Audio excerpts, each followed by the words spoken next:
శ్రావణ మాసంలో వచ్చే ఆఖరి శుక్రవారం సందర్భంగా లక్ష్మీ కటాక్షాన్ని సంపూర్ణంగా సిద్ధింపజేసుకోవటానికి, ధనకనక వస్తువాహన ప్రాప్తిని సిద్ధింపజేసుకోవటానికి ఎలాంటి ప్రత్యేకమైన పరిహారాలు పాటించాలో నేటి పరిహారాలు పరిష్కారాలు అనే అంశంలో పరిశీలిద్దాం. శ్రావణ మాసంలో వచ్చే ఆఖరి శుక్రవారం సందర్భంగా గృహంలో పూజ చేసే సమయంలో పసుపు రంగు గవ్వలకు సంబంధించిన ప్రత్యేకమైన పరిహారం పాటించాలి. ఈ పసుపు రంగు గవ్వల పరిహారం ఏంటంటే, మీ గృహంలో పూజా మందిరంలో శ్రీ మహాలక్ష్మీదేవి చిత్రపటానికి గంధం బొట్లు కుంకుమ బొట్లు అలంకరించి 6 పసుపు రంగు గవ్వలు తీసుకొని ఆ 6 పసుపు రంగు గవ్వలకు కూడా గంధం బొట్లు కుంకుమ బొట్లు అలంకరించి కుంకుమ పువ్వు కొద్దిగా ఆ పసుపు రంగు గవ్వలకు కలిపి లక్ష్మీ పూజలో వాటిని ఉంచండి. లక్ష్మీ పూజ పూర్తయిన తర్వాత ఆ 6 పసుపు రంగు గవ్వలు ధనం దాచుకునే బీరువాలో దాచిపెట్టుకోవాలి. ఇలా చేయటం ద్వారా సంపూర్ణంగా లక్ష్మీ కటాక్షాన్ని సిద్ధింపజేసుకోవచ్చు.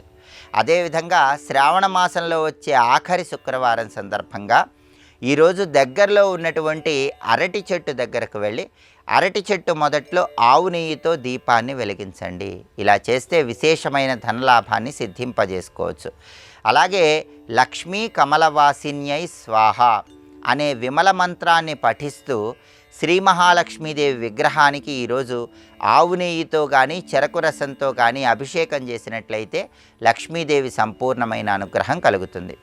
అలాగే లక్ష్మీ కటాక్షాన్ని అందిపుచ్చుకోవటానికి ఈరోజు గృహంలో శ్రీ మహాలక్ష్మీదేవిని పూజించే సమయంలో గంధం రాసిన మారేడు దళాలతో శ్రీ మహాలక్ష్మీదేవికి పూజ చేసి దానితో పాటుగా శ్రీ మహాలక్ష్మీదేవికి కుంకుమ పువ్వు రంగులో ఉన్న కుంకుమతో కూడా పూజ చేయాలి. అలా చేసిన తర్వాత బెల్లం పొంగలి లక్ష్మీదేవికి నైవేద్యంగా సమర్పించాలి.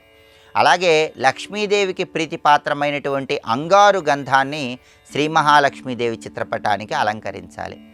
లక్ష్మీదేవికి నివేదించినటువంటి బెల్లం పొంగలి తాంబూలంలో ఉంచి ఎవరైనా ముత్తైదువులకు ఇవ్వాలి. ఇలా చేస్తే లక్ష్మీ కటాక్షం సంపూర్ణంగా కలుగుతుంది. అలాగే ఈరోజు పద్మ పుష్పాలతో లక్ష్మీదేవిని పూజించడం ద్వారా రావలసిన ధనం సకాలంలో వస్తుంది. అలాగే రుణ బాధల తీవ్రతను తగ్గింపజేసుకోవటానికి కూడా ఈరోజు పద్మ పుష్పాలతో చేసే పూజ విశేషంగా సహకరిస్తుంది.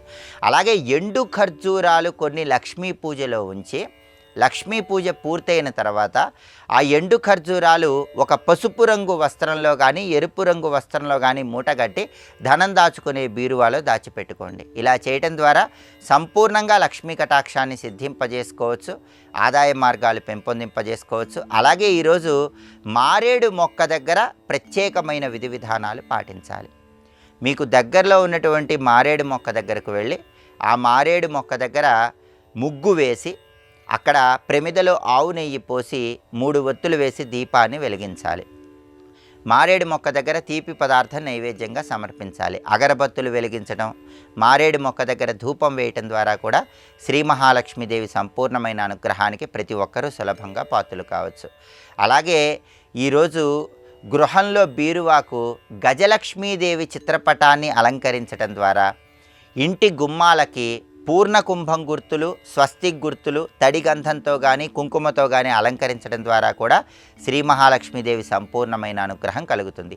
ఇంటి ముందు అష్టదళ పద్మం ముగ్గు ఈరోజు వేస్తే చాలా మంచిది. 8 దళాలు ఉన్నటువంటి పద్మం ముగ్గు, అష్టదళ పద్మం ముగ్గు ఇంటి ముందు వేసి ఆ తర్వాత శ్రీ మహాలక్ష్మీదేవిని ఈ ప్రత్యేకమైన విధి విధానాలతో పూజించినట్లయితే లక్ష్మీ కటాక్షానికి ప్రతి ఒక్కరూ సులభంగా పాత్రలు కావచ్చు. శ్రావణ మాసంలో వచ్చే ఆఖరి శుక్రవారం సందర్భంగా ఈ ప్రత్యేకమైన పరిహారాలు పాటించండి. ఆదాయ మార్గాలు పెంపొందింపజేసుకొని వృధా ఖర్చులు తగ్గింపజేసుకొని లక్ష్మీ కటాక్షానికి ప్రతి ఒక్కరూ సులభంగా పాత్రలు కండి.